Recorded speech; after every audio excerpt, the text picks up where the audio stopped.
지금 우리 정부의 남북 군사회담 제의에 미국이 엄청나게 불쾌했고 당시 틸러슨 미 국무장관이 강경화 외교부 장관에게 강력히 항의했다 이런 얘기를 했어요. 예. 강경화 외교부 장관은 아니라 그러거든요. 강력히 항의한 게 아니다. 근데 지금이 어떤 시점이냐면 많은 국민들께서 문재인 정권 하에서 한미 동맹이 깨질까 봐 다시 전전긍긍하고 계시거든요.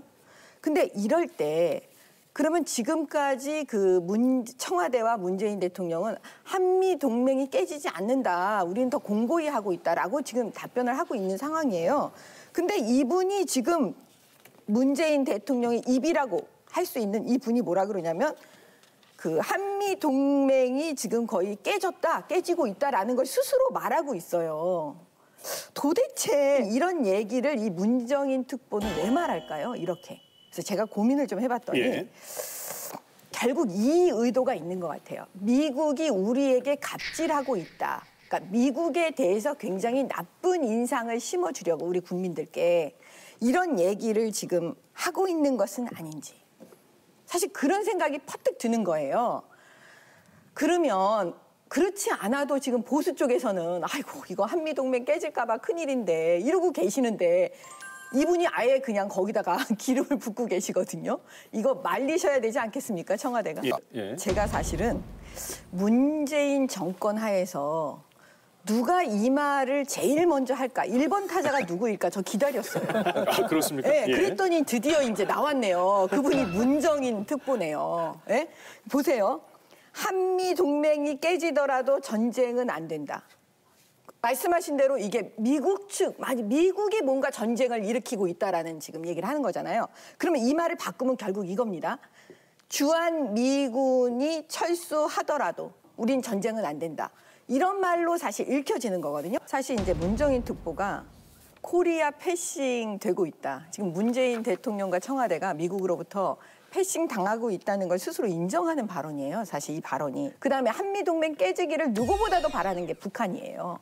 근데 이 문정인 특보가 한미 동맹이 깨지더라도 북한의 입장을 대변하고 있잖아요.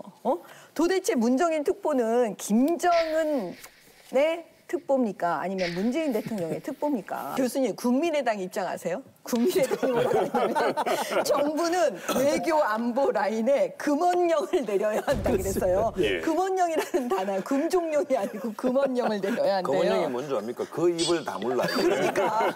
그다음에 정우택 원내대표가 뭐라 그랬냐면 대통령 외교안보 특보가 아니라 북한 중앙방송 아나운서 같다. 오죽하면 이런 얘기를 하겠어요. 그다음에 홍준표 대표는 이렇게 얘기했어요.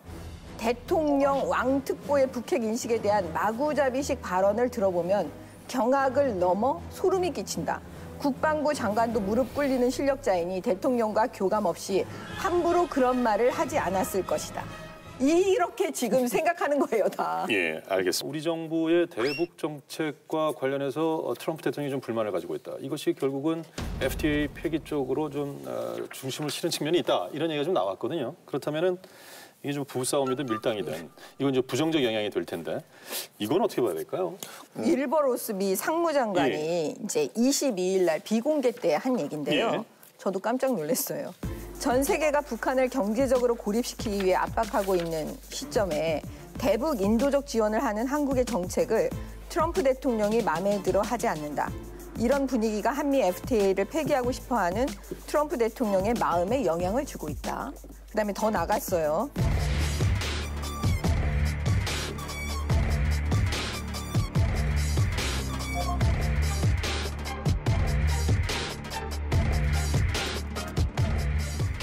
그런데 여기에 대해서 우리 김현종 통상교섭본부장이 맞다. 이게 맞다라는 취지로 지금 얘기를 했는데 그게 뭐냐면 간담회장에서요. 미국 통상 분야 당국자들과 의회 관계자들을 만나보니 미국의 FTA 폐기 위협이 실제적이고 임박한 것으로 판단됐다. 그냥 블러핑, 단순한 엄포는 아닌 것 같다.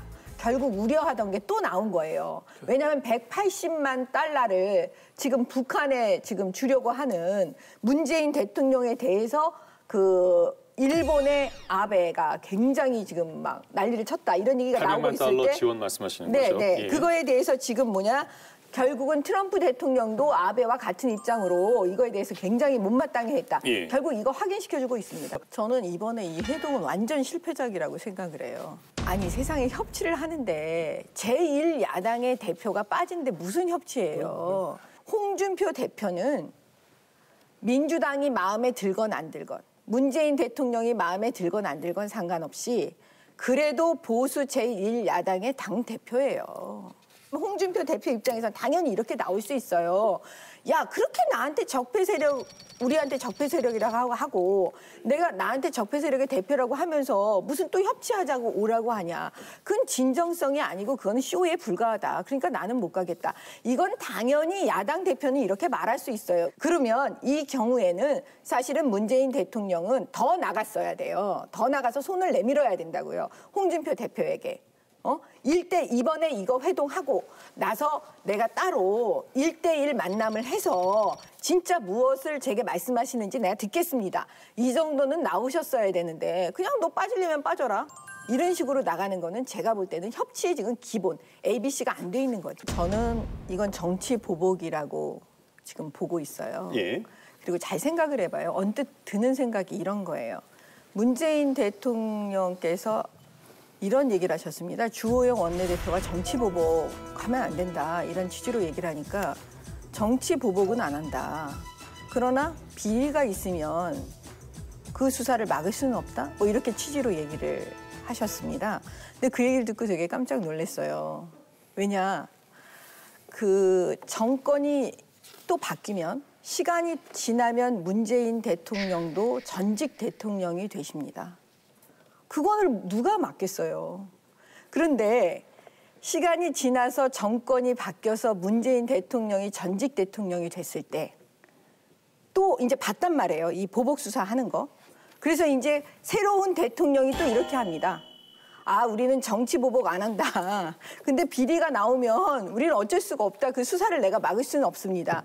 그러면서 부산 고검이나 대구 고검에 가 있는 그 어떤 검사 하나를 중앙지검장으로 딱 세워요. 예?